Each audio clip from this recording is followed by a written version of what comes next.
Good morning, respected judges, fellow educators, and distinguished guests. Let me begin with a very simple question. Why are so many of our students more afraid of speaking English than failing an exam? Let's think about that for a moment.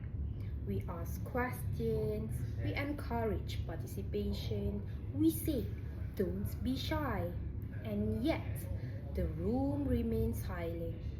Not because the students do not know the answer, but because they are afraid. Afraid of what, you might be asking? Afraid of making mistakes, afraid of being judged, afraid of being wrong. So today, I ask you, are we teaching English or are we teaching fear? As a trainee teacher, I am still learning, still observing, still understanding what truly happens in real learning environments. But one experience changed my perspective completely. During my involvement in a community service program, English for Community under Yayasan Perak, I worked with learners who had very limited exposure to English. They were not exam focused. In fact, they were not graded, and yet they were still afraid to speak. One learner said something I will never forget. I want to speak, but I'm scared my English is wrong. That moment made me realize something. Fear does not come from ability. Fear comes from experience. This connects to an important idea in language learning, which is the affective filter hypothesis by Krushen. It explains that when learners feel anxious, nervous, or afraid, their affective filter becomes high. And when that happens, poof, learning is blocked. Not because they cannot learn, but because they do not feel safe enough to try. So, even outside formal classrooms, the same issue exists. Fear. Fear of making mistakes, fear of not being good enough, fear of being judged. Let us reflect honestly. Sometimes, the way English is experienced makes it feel like something to be feared.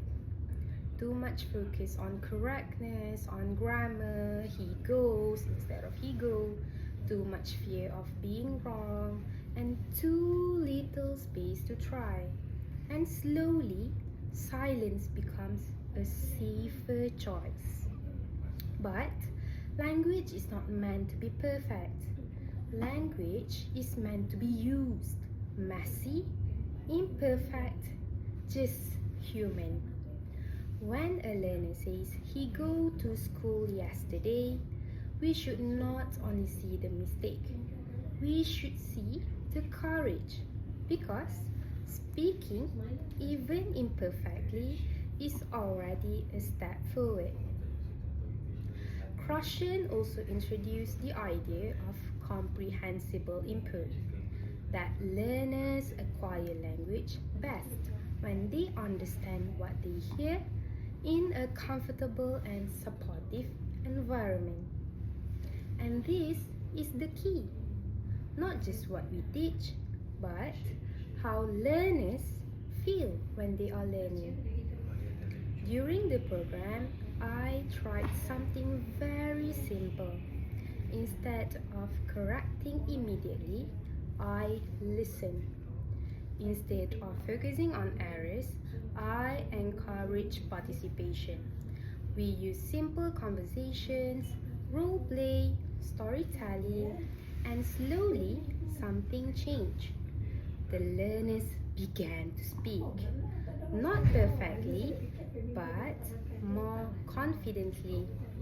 They laughed, they tried, they made mistakes, and kept going. That was when I truly understood. Confidence comes before correctness, not the other way around.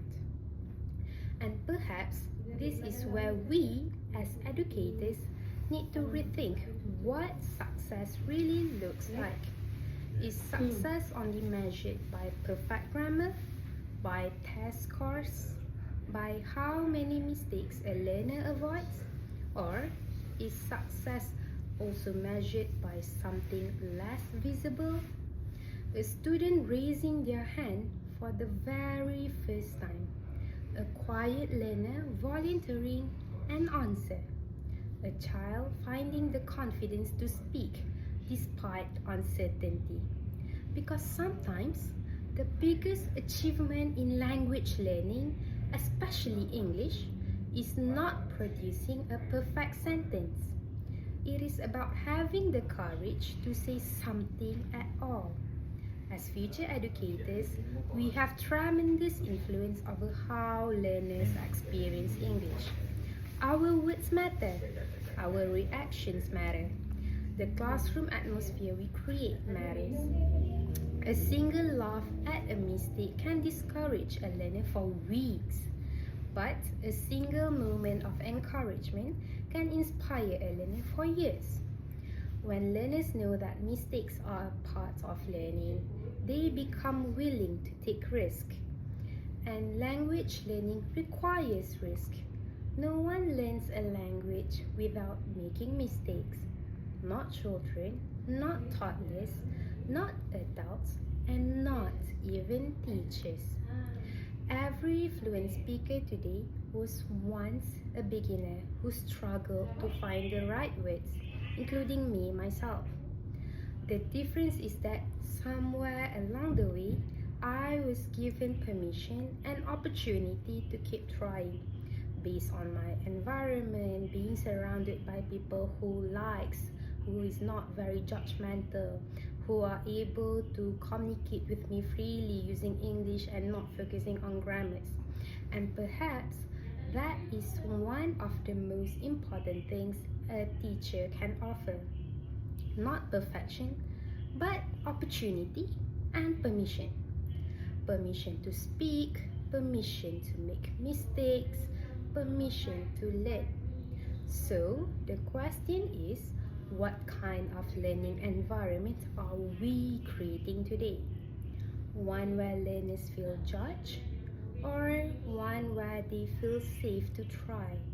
Based on my experience during my high school year, my teacher provide opportunities for students to share their own personal experience based on what are currently happening during that week, so that the students feel encouraged to speak.